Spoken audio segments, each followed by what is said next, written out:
বর্ষাকাল প্রায় ঢুকেই গেল ওয়েস্ট বেঙ্গলে। বৃষ্টি শুরু হয়ে গেছে। আজকে তো সারা দিন ধরেই বৃষ্টি হচ্ছিল। তো ভাবলাম একটু বৃষ্টির দিনে চটপটি কিছু খাবার বানিয়ে নিই। তো আজকে আমি বানালাম ঘুগনি। এই ঘুগনি কিন্তু লুচির সাথে পরোটার সঙ্গে ভীষণ ভালো যায়। অনেকে তো আবার মুড়ির সঙ্গেও খুব ভালো খায়।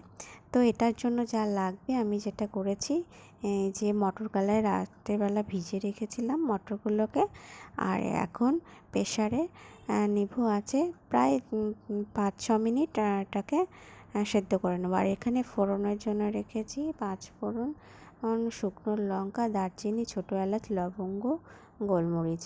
আর ওইদিকে করে নিয়েছিলাম, এখানে একটা মশলা তৈরি করে নিচ্ছি। এটা হচ্ছে একটুখানি লবণ, হলুদ গুঁড়ো, লঙ্কা গুঁড়ো আর জিরে গুঁড়ো। আর ওইদিকে একটা মশলা করে রেখেছি, সেটা হলো টমেটো ঘষে রেখেছি, আদা আর পেঁয়াজ।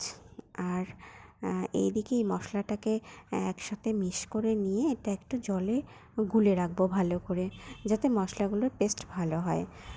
তো শুকনো মশলা আমি যখন ইউজ করি তখন একটু জলে গুলে নিই।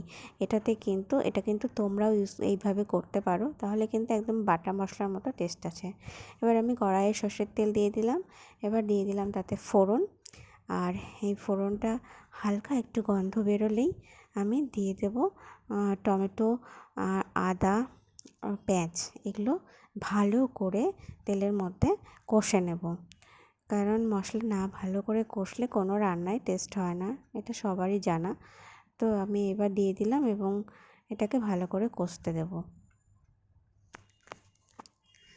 যখনই দেখব এটা তেল বেরিয়ে এসেছে, তো এটা আস্তে আস্তে করছি, নাহলে এটা পুড়ে যাবে। তো এটা যখনই দেখব যে তেল ছেড়ে দিয়েছে, তখন এই দেখো এই মতো অবস্থায় আমি ওই গোলা মশলাটা এবার আমি দিয়ে দেবো, যেটা আগে থেকে জল দিয়ে রেখেছিলাম পেস্ট বানিয়ে। তো এটা দিয়ে দিলাম। এবার দুটো মশলাকে একসাথে আবার ভালো করে কষবো।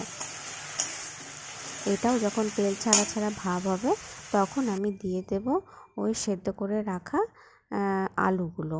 ওই মটরের সঙ্গে আমি আলু ছুলেও দিয়ে দিয়েছিলাম গোটা গোটা।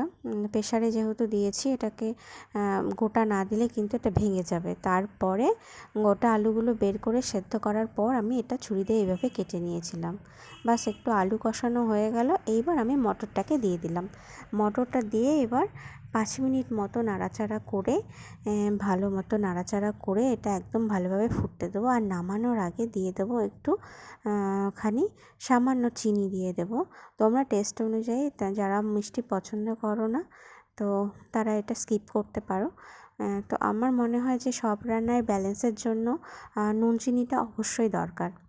তো দেখো আমার এটা হয়ে গেছে মতো অবস্থায়, এবং ভীষণ গন্ধ বেরিয়েছে।